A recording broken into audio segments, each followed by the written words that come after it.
정리해 보도록 할까요? 네, 먼저 이번 주 70인 제자 훈련 메시지에서는 말씀 사역자의 기도에 대해서 하나님 말씀 주셨습니다. 사실은 우리가 말씀 사역자로서 설 때 가장 중요한 것은 우리의 자세인데 하나님 앞에 서야 되는 자세를 가지고 우리가 정말 하나님의 인도를 받고자 하는 그런 중심의 자세를 갖고 있다면 우리가 해야 될 가장 중요한 것이 있는데 그것이 바로 기도라고 볼 수 있습니다. 모든 그 말씀 사역은 사실 기도에서 시작이 됩니다. 그리고 모든 진행보다 기도로 성령의 인도를 받는 것이죠. 그래서 말씀 사역자는 기도로 사람을 세우는 것이다 이렇게 볼 수 있습니다. 그게 말씀 사역자의 예, 가장 중요한 사역이죠. 그래서 바울 사도는 사실 이 말씀 사역을 기도로 늘 했던 것입니다. 디모데 후서를 가지고 우리가 지금 말씀 사역자에 대한 내용을 계속 훈련받고 있는데 이 말씀 사역자는 항상 세 가지 방향으로 기도를 하는 것이죠. 첫 번째는 말씀 사역자는 늘 중보 기도를 해야 됩니다. 바울은 밤낮 없이 쉬지 않고 기도를 했다 그랬어요. 그리고 기도할 때 제자인 디모데를 생각했다 이렇게 말합니다. 그러니까 바울의 기도 속에 이 제자 디모데가 늘 있었던 것이죠. 그게 우리의 사역의 가장 중요한 포인트입니다. 어떻습니까, 여러분? 밤낮 쉬지 않고 기도할 때에 여러분이 세우고자 하는 사람을 놓고 기도하십니까? 어, 목회자는 성도를 왜 늘 그렇게 기도해야 되고 성도는 목회자를 위해서 늘 그렇게 기도할 수 있습니다. 그럼 두 번째 방향은 말씀자는 사랑으로 기도해야 돼요. 영혼을 사랑하는 마음이죠. 바울은 이렇게 얘기합니다. 너의 눈물을 생각하여 너 보기를 원한다.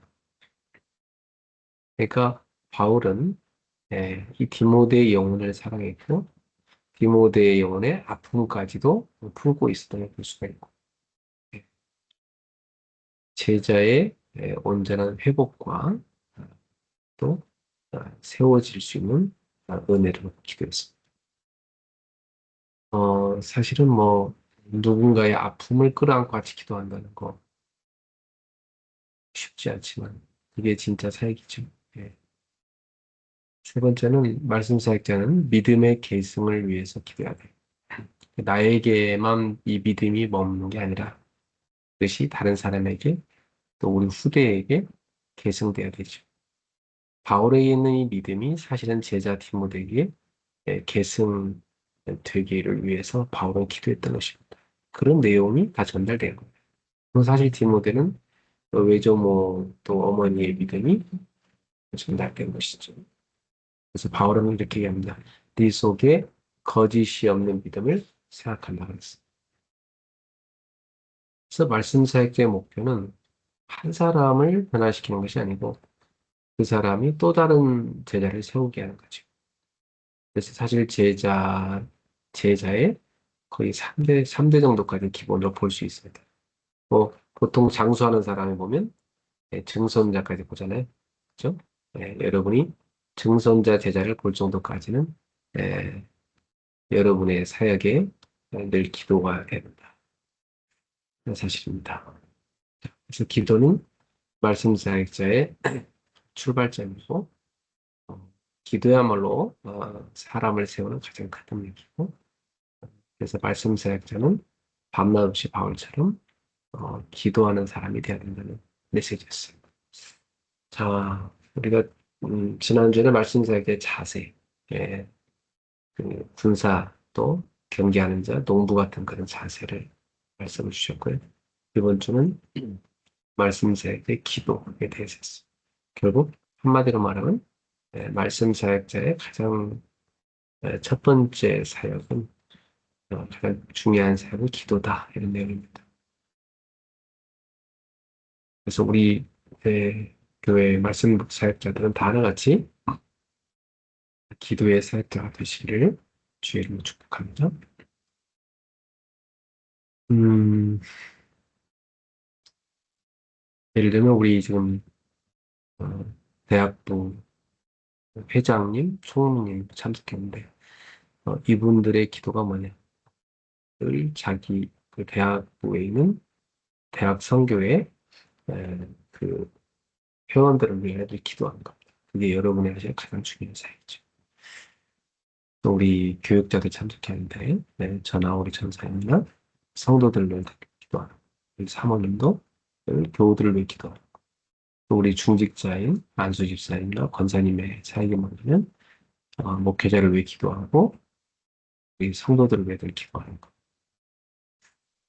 네, 그것이 아주 중요한 사역. 현장에서 말씀 사역하다 보면 제자를 세웠을 때 그 제자를 위해 기도하고 그 제자를 세우는 사역이 가장 중요하죠. 저는 그렇게 늘 기도하다가 시간표를 하나 주시면 만나게 됩니다.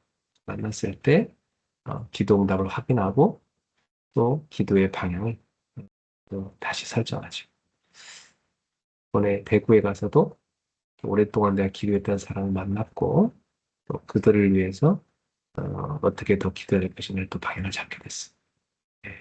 늘 기도 속에 있는 사람을 만나면 참 반갑죠. 네. 그리고 떨어져 있었어도 이렇게 마음과 중심이 다 서로 통하고 있죠. 네. 이번 주 일부 예배 때는 예수님이 경계하신 신앙생활 여섯 번째 내용인데 복음을 막는 신앙생활에 대한 경계입니다. 하나님은 시대마다 복음 전도자를 보내셨는데요. 예, 문제는 사람들이었어요. 특히 이 종교 지도자들이 계속 복음을 거절했고 또 복음을 전하는 사람들을 어, 핍박하고 또 죽이고 이런 악한 짓을 했습니다.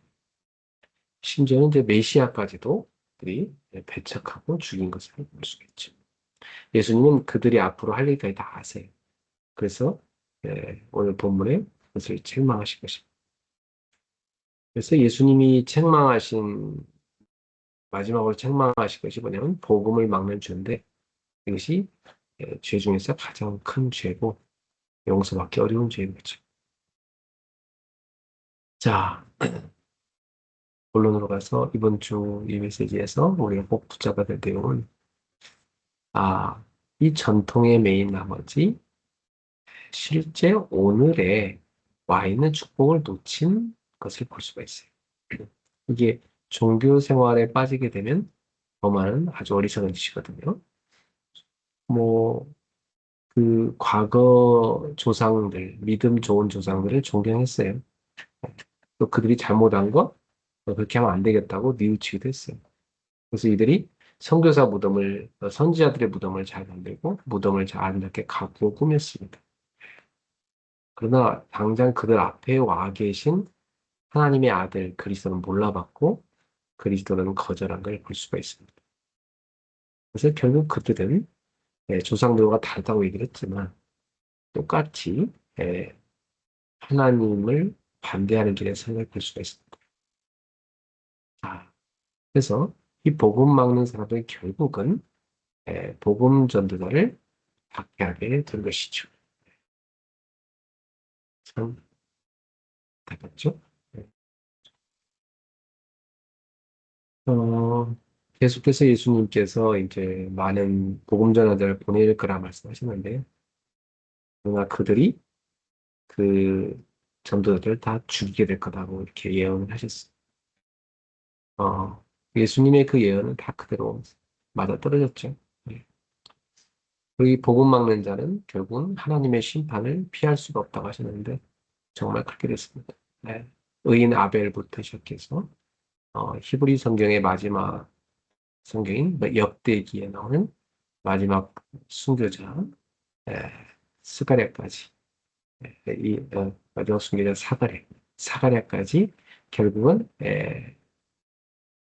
이 의인들을 악인들이 계속 죽는 것을 볼 수가 있습니다.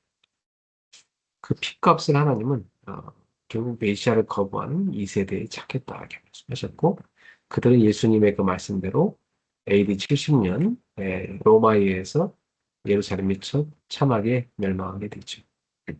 그리고 정말 바리새인들은 완전 씨를 말려버립니다. 처참하게 멸망시켜버립니다. 자, 그래서 하나님은 지금도 복음전자를 보내고 계신데, 지금도 이 사단에게 붙잡힌 사람들은 복음을 막는 대회에 선다는 사실입니다. 그렇다면 우리는 이러한 예수님의 경계를 보면서 우리는 어떤 삶을 살아야 됩니까? 우리는 복음을 세우는 사람이 되어야 되겠고, 복음을 실제로 전하는 사람이 되어야 되겠고, 복음 전하는 자를 돕는 사람이 되어야 되겠다는 사실이죠. 이것이 여러분이 올바른 신앙생활을 하는 길입니다. 세 번째로는 주일 2부 메시지에 신앙생활의 갈등을 어떻게 해결할지에 대해서 말씀 주셨습니다.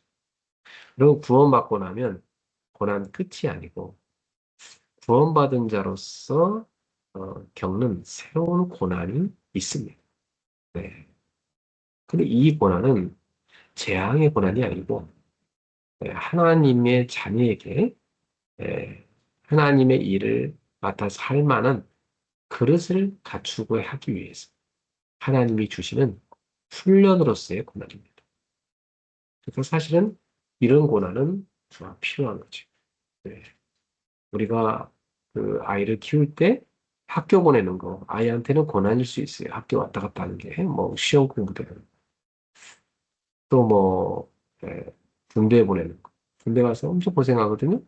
예, 굉장히 근데 그게 또 필요해요.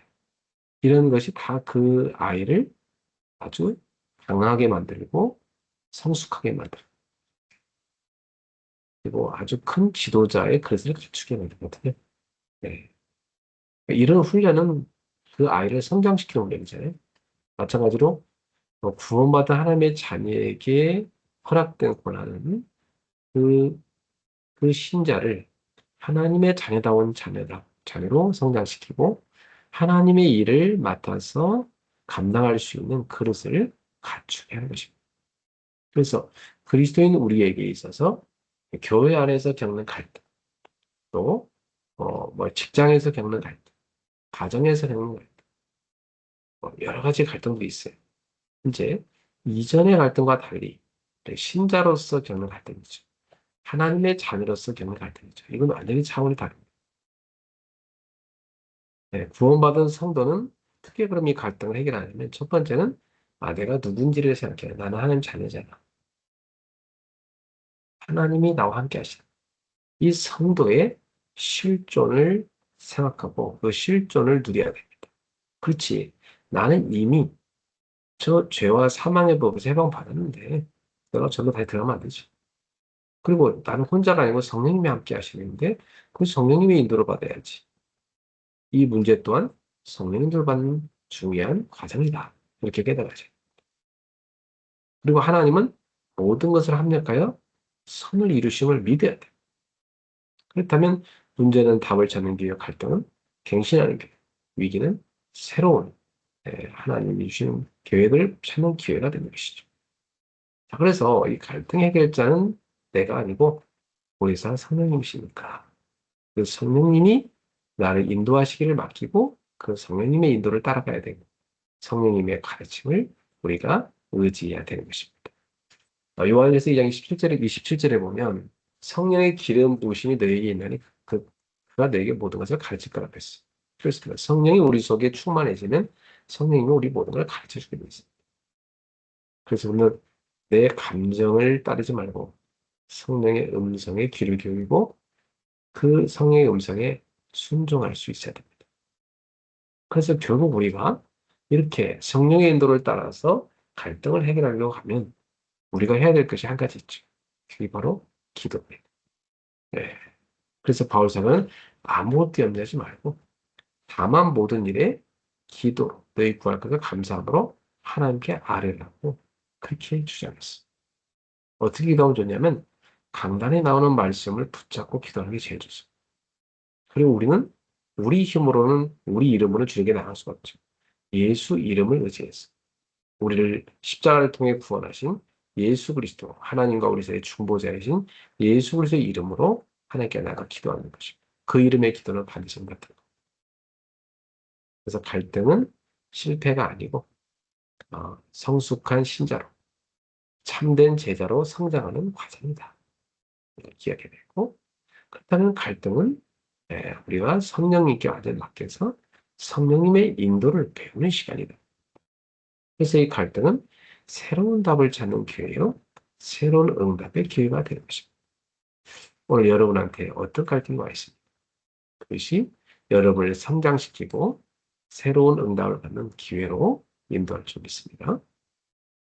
우리가 수예배 때는요, 황제를 살린 영적 황제, 창세기 41장 38절 말씀 나눴는데요. 포인트가 뭡니까? 세상에 많은 황제가 있어요. 여기서 황제라고 하면 뭐, 서밋에 나오는 사람들이 있죠. 그러나 그들은, 어, 절대 불가능한 게 있습니다. 그들은 절대로 인간의 영적인 문제를 해결할 수가 없어요. 아무리 뛰어난 황제도 죄를 해결할 수가 없고, 사단을 이길 수가 없고, 지옥 배경을 네, 깨뜨릴 수가 없는 것입니다. 그래서 이 땅에 오는 재앙을 그들은 막을 길이 없어. 지금 뭐 완전히 정신병 시대고, 중독 시대고, 영적 질환 시대 아닙니까? 이런 시대에 아무런 해결을 못하는 거예요. 그런 뛰어난 기술력과 뛰어난 지식과 뛰어난 권력을 갖고 있는데도 불구하고 말이죠. 그래서 이 시대는 영적 황제가 필요한 것입니다. 세상의 황제가 해결하지 못하는 것을 해결할 수 있는 영적 황제가 필요해요. 그래서 영적 황제는 미리 보는 사람이고 미리 정복하는 사람, 미리 작품을 만들어가는 사람인 것입니다. 그래서 요셉을 보면 우리가 그걸 알 수 있는데 요셉은 앞으로 7년 동안 큰 풍년이 오고 7년 동안 큰 흉년이 와서 어려움이 올 거라는 걸 미리 봤어. 그걸 하나님께 기도하다가 받은 거죠. 그래서 이제 그 흉년의 시대에는 이 고대금동, 이 애굽을 중심으로 해서 그 일대가 완전히 다 폐허가 될 거란 말이에요.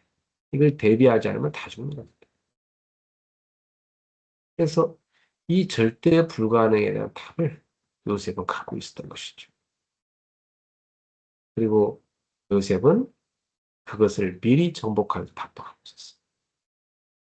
7년 풍년 동안 7년 흉년을 대비해야 된다.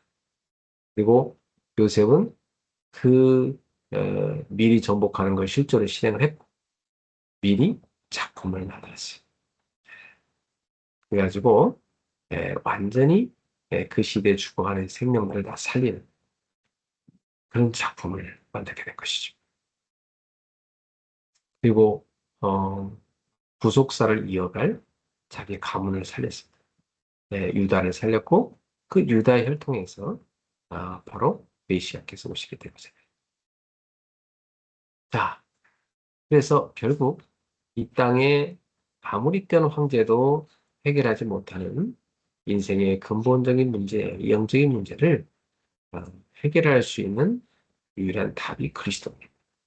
그래서 그리스도야말로 우리의 죄를 해결하시고 사단의 권세를 이기시고 우리를 영원한 사망, 지옥에서 영원한 생명, 천국으로 구원하실 그리스도.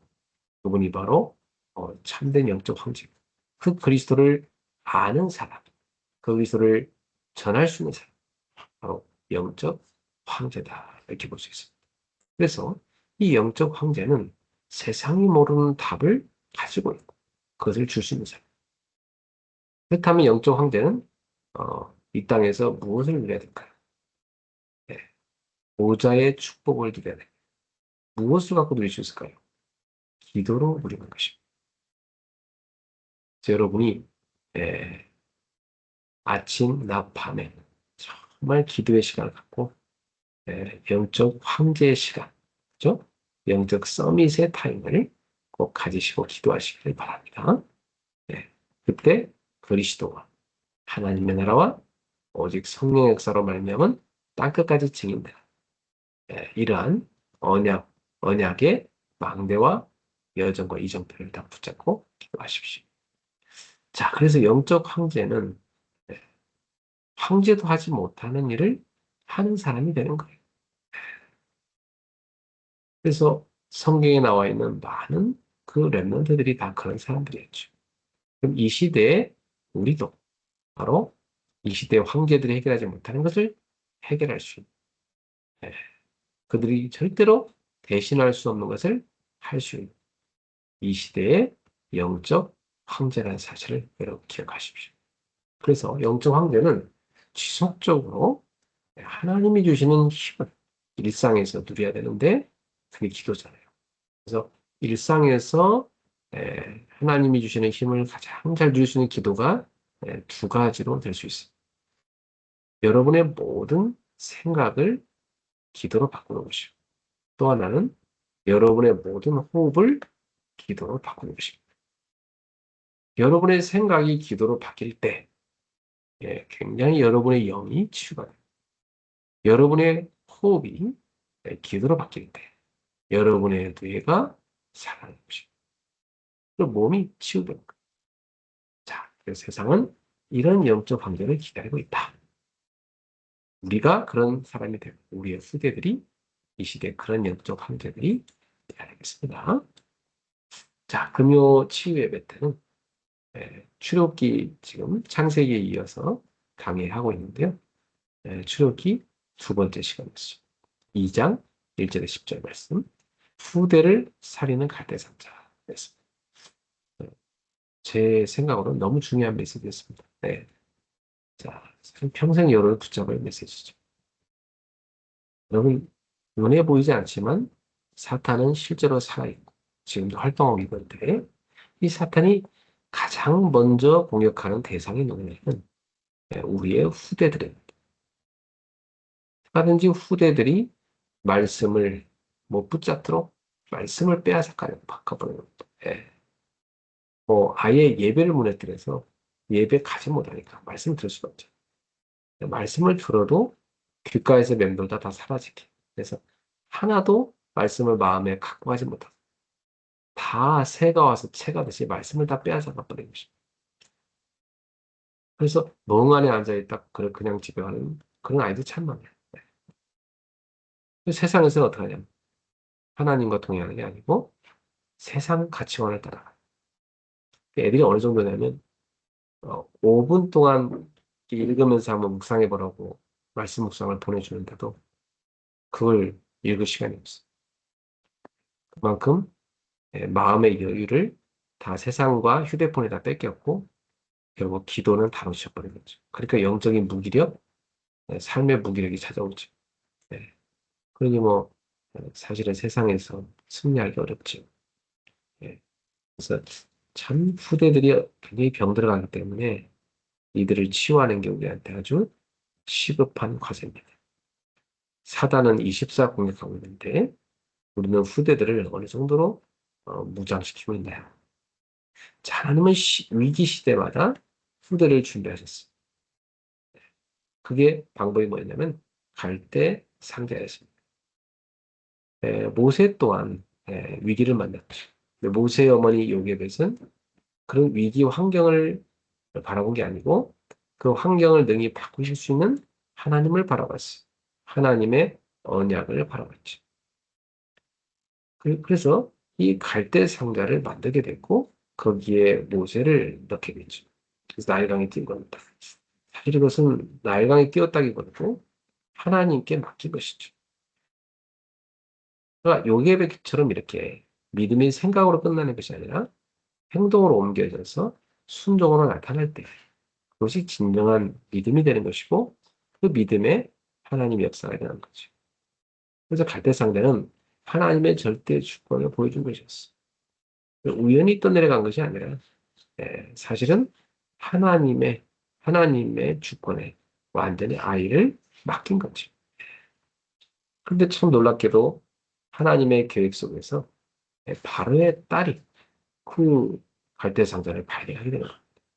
그래서 이 모세와 이스라엘 백성에게는 원수인 이집트의 왕 바로의 궁궐에 모세가 들어가서 지도자로서의 교육을 받고 자라게 되죠. 최고의 교육을 받습니다. 그래서 나중에 출애굽의 지도자가 되는 것입니다. 이게 하나님의 방법이죠. 그렇다면 오늘 우리의 갈대상자는 뭔가 하는 걸 생각해 봅시다. 지금 여러분의 가정이 갈대상자예요. 네. 여러분 지금 가정 예배를 드리고 이 묵상학교를 하고 이 자체가 지금 갈대상자에 우리 후대를 넣어서 키우고 있는 것입니다. 우리 교회가 갈대상자. 예배, 말씀, 기도, 그리고 5G 플랫폼.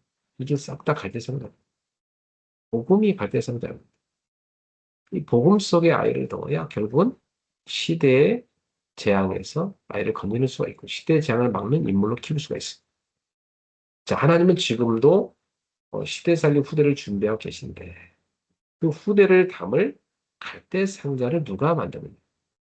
그 사람을 한 찾고 계시다. 요게벳 같은 사람, 그죠? 예, 여러분이 그런 갈대 상자를 만드는 사람입니다. 그래서 이 갈대 상자는 시대를 바꾸는 하나님의 방법이 되는 거죠. 저는 우리 성도들의 이런 가정 예배나 묵상학교, 또 우리 교회에 있는 예배 시스템, 또 5G 플랫폼, GTS, GSS, GMH, GDH, 그리고 이 글로벌 힐링 센터, GHC, 이 5G 플랫폼이 결국은 에, 바로 갈대상자다. 이렇게 믿어요. 오랫동안 저는 이 연약을 붙잡고 기도해가지고 사실 창세기 6장 14절 말씀이나 이 출애굽기 2장의 갈대상자 언약에는 저는 후대를 붙잡은 언약인데요. 제 기도 속에 늘 있는 기도입니다. 늘 있는 메시지입니다. 여러분들도 여러분 가정 갈대상, 우리 교회 갈대상자로 세워지도록 기도하시기를 축복합니다. 네, 기도하겠습니다. 하나님께 감사드립니다. 오늘 밤에도 이번 주 주신 언약을 우리가 다시 확인했습니다. 우리 성도들에게 주신 메시지 속에서 답을 찾게 하시고 또 그 답을 언약으로 붙잡는 귀한 은혜를 부어주시옵소서. 이번 주에도 말씀을 주시고 성취해 가신 주님을 찬양합니다. 내일부터 또 새로운 한 주가 예배를 통해서 시작됩니다. 이 성도들이 언약의 흐름 속에, 응답의 흐름 속에 다 들어가도록 인도하소서. 오늘 밤에도 저들의 심령을 또 지친 육체를 만져주시고 치유하여 주시옵소서. 바라기는 우리 그리스 교회 모든 렘넌트들이 이 묵상학기를 소중하게 여기고 함께 참여해서 이 시대의 황제를 살리는 영적인 황제로 세워지기를 간구합니다. 주 예수 그리스도의 이름으로 축복하며 기도합니다. 아멘. 우리 주 예수 그리스도의 은혜와 하나님의 사랑과 성령의 역사하시는 귀한 제자들 머리 위에 저들의 가정과 후대 위에 우리 교회 위에 지금부터 영원토록 항상 함께 있을지어다. 아멘. 네, 오늘 밤에 붙잡은 언약들을 가지고 기도하는 밤 되십시오. 내일 예배 드리겠습니다. 네, 평안한 밤 되십시오. 그리스도.